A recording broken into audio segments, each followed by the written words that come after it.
Well, my friends, the June feature drop is finally here, and I've gotta say, covering these updates is easily my favorite part of the job. Showing you all the new Android updates and watching the ecosystem grow truly never gets old to me, and this month, we actually have quite a few new additions to go over. Most of these are focused on safety, but a lot of what's here is flagship-only features getting rolled out to the wider Android ecosystem, so if you're someone not using the latest Pixel or Samsung phone, this might actually be a great update for you. That said, without wasting any more time, let's get right into it. And of course, guys, if you appreciate dedicated Android coverage like this, consider subscribing to the 9to5 Google YouTube channel because we have a lot more Android news coming your way.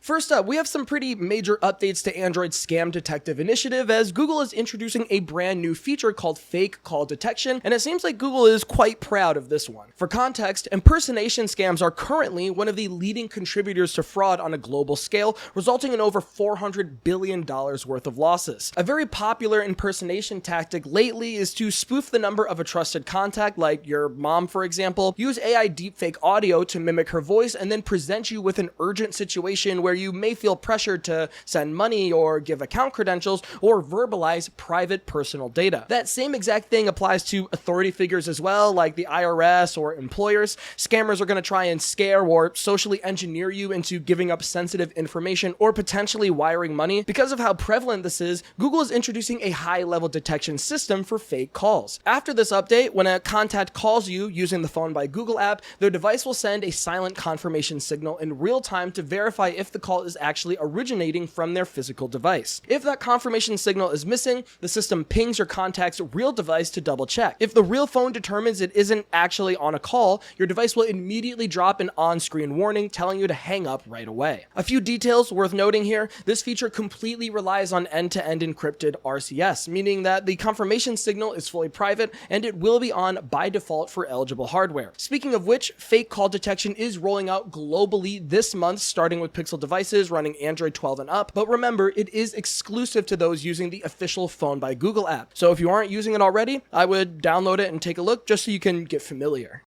Moving away from the scamming angle, we do have some new features that land more on the fun side of things, starting with a wider rollout to the Circle to Surge outfit search feature. Fun fact, this originally debuted on the Galaxy S26 and Pixel 10 series way back in late February, so it's technically not a brand new feature, but rather an expansion of an already existing one. Now, on all devices running Android 14 and up, you'll be able to find an entire outfit, piece by piece, using Circle to Search. You can actually test this out right now if you're using a Pixel 10 or Galaxy S26 device. You just find a full body image, activate Circle to Search, and right underneath the AI overview, you should see a new Find the Look tab. Click on it, and Google Search will list every single part of the outfit and give you multiple direct sources to purchase it from. It's nothing too crazy, don't get me wrong, but it is definitely nice to see this being rolled out to non-flagship devices less than 6 months after its original flagship release. By extension, Google Photos is getting a new wardrobe feature rolling out next week. This first debuted on Motorola devices back in late April, but now it's expanding to what Google calls, quote, select devices. The way it works is pretty straightforward. It's basically a digital closet inside Google Photos that uses AI to catalog all the clothing you're already wearing across your photo library and turning them into clean snapshot images of individual pieces. You can then take those individual pieces, mix and match them to build different outfits, and virtually try them on to see how an outfit would hypothetically look on you. You can also save those custom looks to a digital mood board and share them directly with your friends or family. It's a pretty simple, straightforward feature that is actually incredibly cool. Ever since I was a kid, I always wondered how something like this would work in the real world, and it seems like we're about to find out very soon. Unfortunately though, and I know this is going to make some people probably mad,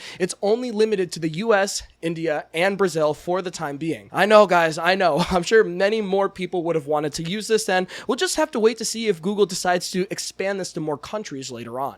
Next up, Google Play Books out of all things is getting new features as well, which is honestly nice to see considering it doesn't get a lot of attention these days. In this latest feature drop, we're introduced to a new reading companion called Book Insights, and this consists of two main features. The first is a Catch Me Up option that can give you a quick recap on what you've read so far. This is very useful when returning to a book after a long hiatus, which admittedly I do quite often. The second feature is the ability to highlight a specific passage, to ask questions, and dig deeper into certain certain themes, context, or characters, effectively giving you more immersive side notes while you read. Personally, I do this all the time anyway. I'll go over to Gemini and ask for context or specific insights to look out for when I'm reading certain pieces of literature. Because of that, I'm actually a big fan of both of these implementations. As for availability, it's rolling out starting today within the Google Play Books app. As a quick caveat though, it only works on select English titles. Google's language specifies thousands of titles, so let's hope that your favorite book is one of them for the time being. On top of that, we do have some updates to the Quick Share to AirDrop expansion as more Android devices are now officially supported. There isn't anything crazy here because a lot of these specific devices were already announced at the Android show. Most importantly, this includes the Galaxy S25 series,